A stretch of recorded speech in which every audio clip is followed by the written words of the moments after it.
Yo tout le monde, c'est le malicieux. Alors je suis sûr qu'en voyant le titre de la vidéo, vous vous êtes forcément dit Bro révèle son bac à side ou quoi là? Et vous avez raison. En même temps, je suis sûr qu'il y a certains méchants que vous détestiez voir quand vous étiez petit, qui maintenant vous inspirent une vibes vraiment charismatique. Bref les gens, aujourd'hui on va voir pourquoi les méchants ont toujours raison. Et quand je dis raison, je veux dire qu'ils sont plus proches de la réalité que certains gentils, franchement.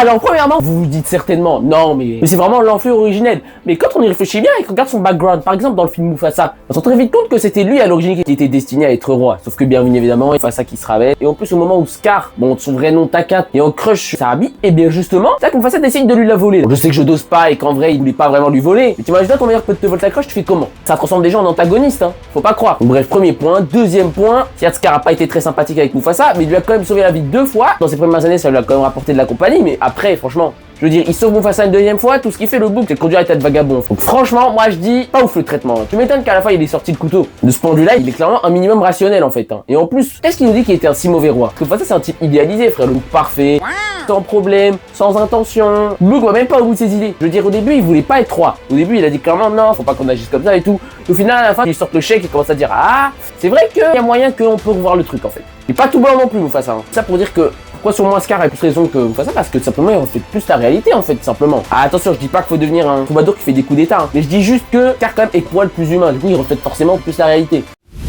Ensuite en deuxième, Sauron.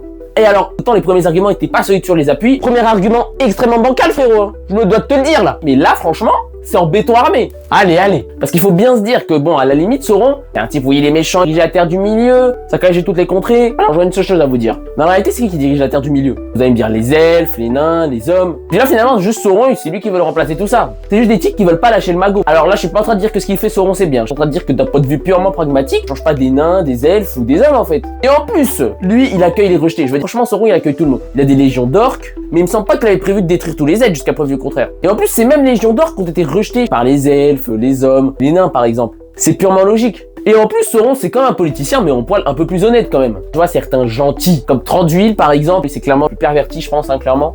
Le bouc de but, il dépasse ses limites, Alors que Sauron, lui, il a certes tué Gollum, mais il l'a relâché. Alors que Thranduil, frérot, il lui a coupé la tête. Donc les gentils, il est pas si gentil. Donc au final, je dis que Sauron a raison parce que, au fond, il accueillerait tous les êtres. Bon, même s'il ferait un peu du sale en vrai. Mais il se rapproche plus de la réalité également. Les elfes, même les nains, frère, on va dire que leur cupidité peut les faire basculer.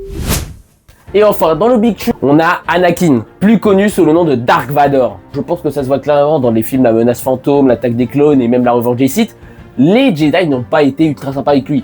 Je veux dire, franchement, ils lui interdisent d'éprouver tout sentiment. Le bouc, sa mère lui manque, directement ça le stigmatise. Et s'ils avaient pu accepter cet attachement, on n'aurait pas basculé du côté obscur.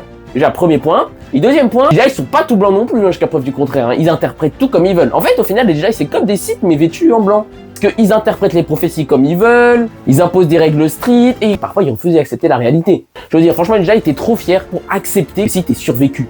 Ils étaient trop bornés, les bougs. Donc voilà un premier point que, par exemple, Anakin, lui, aurait pu accepter. À l'inverse des Jedi, il a quand même de meilleures valeurs que certains Jedi, notamment hindous, qui n'avaient pas hésité à planter Palpatine. Et ensuite, deuxièmement, les Jedi, franchement, ils ont été un peu durs avec Anakin. Anakin, à la limite, était maltraité par les gentils. Parce que, franchement, il lui permet de siéger au conseil, mais il donne pas le rang de maître. Quelle indignité. Je pense qu'il le méritait en vrai en soi. Il avait fait ses preuves, son apprenti avait fait des prouesses, et d'ailleurs, ils avaient banni, ils avaient slash ban pour aucune raison. Certes, ils l'ont invité plus tard, mais les Jedi, je suis désolé, ils sont clairement pas clean sur ce coup-là. Et ensuite, deuxièmement, ce qu'il faut savoir, dans l'Empire, certes, il y a l'oppression, mais les Jedi, c'est un peu la même avec les Sith. Ils oppressent les Sith oppressent les Jedi, au final, c'est deux côtés d'une même face en fait. Et puis en plus, concernant la prophétie, les Jedi qui veulent tout interpréter à leur sauce. Pourquoi je dis ça? Parce que clairement, dans la prophétie, ils pensent que l'élu devra rétablir l'équilibre. Et pour eux, l'équilibre, c'est éradiquer les Sith. Ils veulent tout à leur sauce. Ramener l'équilibre, ça voulait peut-être dire simplement juste faire en sorte qu'il y ait ni trop de Sith, ni trop de Jedi. On aurait pu vouloir dire éradiquer les Jedi et les Sith. Ce qu'il a fait d'ailleurs, c'est bien l'élu. Mais les Jedi, eux, se sont dit non, on n'est pas dans ça. Anakin, il a fait de la merde, il a merdé, il a pas contrôlé le dérapage. La preuve avec Obi-Wan, il a dit la prophétie voulait que tu détruises les Sith. C'est jamais dit ça, frère. Il a dit qu'il doit rétablir l'équilibre. Comment le message s'est fait étirer, arracher, recoller, frère. Bref, les gens, c'est tout pour cette vidéo. Et sur ces méchants qui ont toujours raison, bien sûr. Et quand on voit les choses du point de vue que je vous ai exposé là, sûr que ça fait réfléchir en vrai. Parce qu'au final, les gentils sont pas si gentils. Ils peuvent être pervertis aussi à leur manière. Bref, les gens, c'est tout pour cette vidéo. J'espère qu'elle vous a plu. Si c'est le cas, bien évidemment, et que vous aimez un nouveau style de concept, un point plus réfléchi, si ça vous plaît, n'hésitez pas à me faire savoir en commentaire, bien évidemment. Bref, les gens, portez-vous bien. Et d'ici là, moi, je vous dis à la prochaine.